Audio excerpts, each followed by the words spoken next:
നമ്മുടെ കരങ്ങൾ യാതൊരു പിടിക്കാം.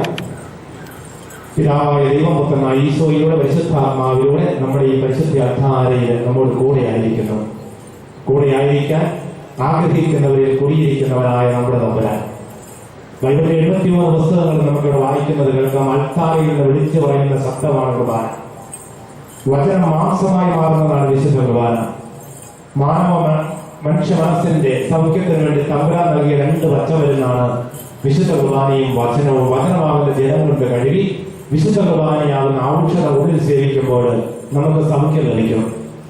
ഇനി കഴിഞ്ഞ മണിക്കൂറുകളൊക്കെ നമ്മൾ പറയുകയായിരുന്നു, സൗഖ്യം ലഭിക്കണമെങ്കിൽ ക്ഷമിക്കാൻ പഠിക്കണം, മനസ്സിലാക്കുക. കഴിഞ്ഞകാല ജീവിതം നമുക്ക് ഒത്തിരിയേറെ മുറിവുകൾ നൽകി. സ്വാഭാവിക മുറിവുകൾ, നമ്മുടെ കവിയില്ലാത്ത പ്രവർത്തിക്കുമ്പോൾ നമുക്കുണ്ടായ മുറിവുകൾ, മറ്റു നമ്മുടെ കവിയില്ലാത്ത നമ്മുടെ സഹോദരങ്ങൾ നമുക്ക് നൽകിയ മുറിവുകൾ, ഇവയെല്ലാം നമ്മുടെ മനസ്സിനെ അസ്വസ്ഥമാക്കിയിട്ടുണ്ട്.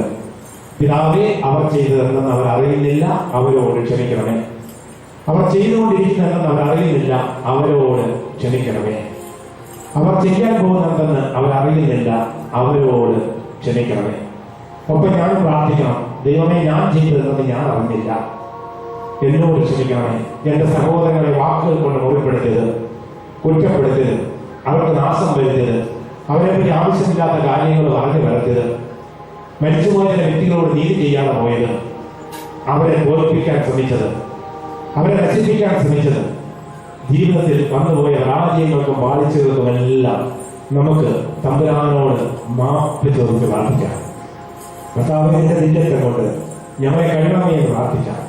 ആത്മാവിന്റെ നിറവുകൊണ്ട് വർഷിക്കണമേ എന്ന് പ്രാർത്ഥിക്കാം. The more you forgive, the more you become healed. നീ എന്തുമാത്രം ക്ഷമിക്കുന്നതോ അത്രയും നിനക്ക് സൗഖ്യമുള്ളതാണ്. നമുക്കൊരു ജീവനേ ഉള്ളൂ. ഇനിയുള്ള നമ്മുടെ ജീവിതത്തിന്റെ ആദ്യത്തെ ദിവസം ഇന്നാണ്. Today is the first day of the rest of our life. ഇനിയുള്ള നമ്മുടെ ജീവിതത്തിന്റെ ആദ്യ ദിവസമാണ്. നമുക്ക് ക്ഷമിക്കാം, നമുക്ക് മനസ്സിലാക്കാം. തന്റെ മുഖത്ത് നോക്കിയവനോട് തന്റെ മുഖം വികൃതമാക്കിയവന്റെ മുഖത്തേക്ക് നോക്കിക്കൊണ്ട് ക്ഷമിച്ച കർത്താവ് ശതാധിപനെ കുരിശിന്റെ ചുവട്ടിൽ നിന്ന് വിളിച്ചു പറഞ്ഞു, സത്യമായും ഇവൻ ദൈവപുത്രനാണ്. ക്ഷമിക്കുന്നവരാണ് ദൈവപുത്രൻ, ക്ഷമിക്കുന്നവളാണ് ദൈവപുത്രി. അതുകൊണ്ട് ദൈവമക്കളുടെ സ്വഭാവം മനസ്സിലാക്കുക, മാപ്പ് കൊടുക്കുക. ഇത് കരുണയുടെ വർഷമാണ്. ഈ ഡിസംബർ 8 തീയതി കരുണയുടെ വർഷം പ്രഖ്യാപിക്കാൻ പോവുകയാണ്. സഭ നമ്മളെ ഓർമ്മപ്പെടുത്തുന്നു, കരുണയുടെ മരുന്ന് പുരട്ടാം, കരുണയുടെ ലേപനം പുരട്ടാം. സത്യചികിത്സ കൊണ്ട് നമുക്ക് ജീവിതത്തെ സൗഖ്യമാക്കാൻ സാധിക്കും. തിരിച്ചറിയിൽ ഓർക്കാൻ പ്രാർത്ഥിക്കാം, നമുക്ക് ആലോചിക്കാം.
പിതാവേ ഇവരോട് ക്ഷമിക്കണമേ, എന്തെന്നാൽ ഇവർ ചെയ്യുന്നതെന്ന് ഇവർ അറിയുന്നില്ല.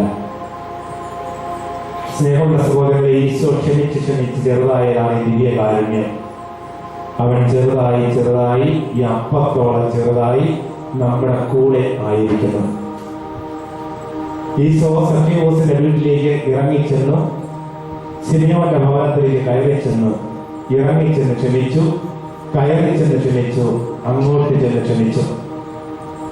നമ്മുടെയൊക്കെ ജീവിതത്തിൽ നമ്മെ നമ്പരപ്പെടുത്തിയവരുണ്ട്, നമ്മുടെ മുഖത്ത് നിർത്തിയവരുണ്ട്, നമ്മുടെ മുഖം വികൃതമാക്കിയവരുണ്ട്, നമ്മളെ വിവസ്ത്രരാക്കിയവരുണ്ട്, നമ്മൾ ചെയ്യാത്ത കുറ്റങ്ങൾ പറഞ്ഞവരുണ്ട്.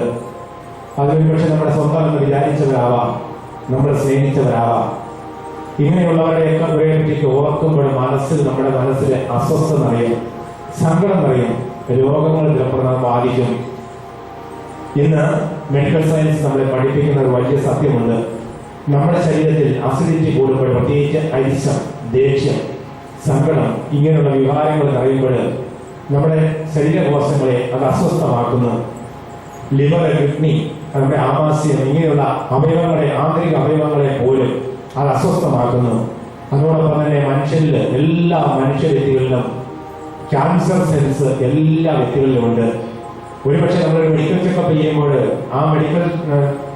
ആ ടെസ്റ്റിന് തിരിച്ചറിയാൻ പറ്റുന്നില്ലെന്ന് മാത്രമേ ഉള്ളൂ. ഒരുപക്ഷെ അത് ലക്ഷക്കണക്കിന് വരികി കഴിയുമ്പോഴാണ്, അതായത് അതിനെപ്പറ്റിയുള്ള ടെസ്റ്റുകൾ നടക്കുമ്പോൾ തിരിച്ചറിയുന്നത്. ഇന്ന് പറയുന്നത് മെഡിക്കൽ സയൻസ് നമുക്ക് മുന്നറിയിപ്പ് നൽകുന്നുണ്ട്. പ്രത്യേകിച്ച് അരിശം, ദേഷ്യം, അമർഷം, പ്രത്യേകിച്ച് വിരോധം, അസൂയ ഇങ്ങനെയുള്ള നിഷേധാത്മകമായ വികാരങ്ങൾ നമ്മൾ നിറയുമ്പോൾ നമ്മുടെ അസിഡിറ്റി വർദ്ധിക്കുന്നു. അത് ക്യാൻസർ കോശങ്ങൾക്ക് വളർന്നു വരാൻ പറ്റിയ ഏറ്റവും വളക്കൂറുള്ള മണ്ണാണെന്നാണ് മെഡിക്കൽ സയൻസ് നമുക്ക് മുന്നറിയിപ്പ് നൽകുന്നത്. ഈ അടുത്ത കാലത്ത് ജോൺ ഹോക്കിൻസ് ജീവിച്ചിരിക്കുന്ന ഏറ്റവും വലിയ ലോകപ്രസിദ്ധനായ സയന്റിസ്റ്റ് നമുക്ക് മുന്നറിയിപ്പ് നൽകുന്നുണ്ട്. അരിശം, ദേഷ്യം, കോപം, അസൂയ, അഹങ്കാരം ഇവ മൂലം മനുഷ്യന്റെ ആന്തരിക അവയവങ്ങൾക്ക് പോലും ക്ഷതമേൽക്കാനും ക്യാൻസർ കോശങ്ങൾ നമ്മുടെ ശരീരത്തിൽ ഡെവലപ്പ് ചെയ്യാനും സാധ്യതയുണ്ടെന്ന്. വെറുതെയല്ല ദൈവം പറഞ്ഞത്.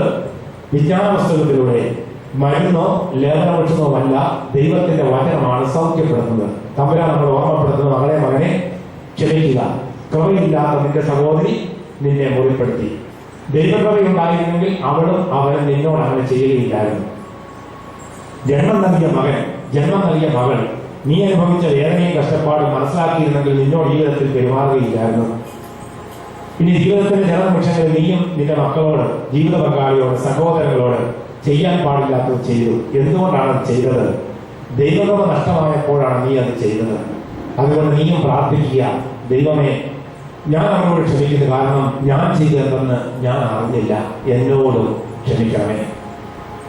വെറുത്തുകൊണ്ട് അകലാതെ പുറത്തുകൊണ്ട് അടുക്കുക. നമ്മുടെ രോഗം വിട്ടു മാറട്ടെ. നമ്മുടെ അസ്വസ്ഥതകളുടെ മക്കളെ വെറുതെ വിടുക, ജീവിത പങ്കാളിയെ വെറുതെ വിടുക.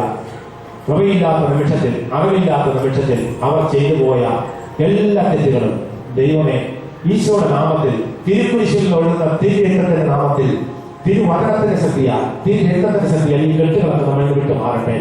ശാപത്തിന്റെ കെട്ടുകൾ, രോഗത്തിന്റെ കെട്ടുകൾ കഴിഞ്ഞ് 7 തലമുറകളായിട്ട് നമ്മുടെ കുടുംബത്തില് ആരെങ്കിലും നിരപരാധികൾ കണ്ണുനീര് വീണിട്ടുണ്ടെങ്കിൽ ദൈവം തമ്മിൽ കെട്ടെടുത്ത് മാറ്റട്ടെ. നമ്മൾ സൂചിച്ച് പ്രാർത്ഥിക്കാം. യേശുവേ നന്ദി, യേശുവേ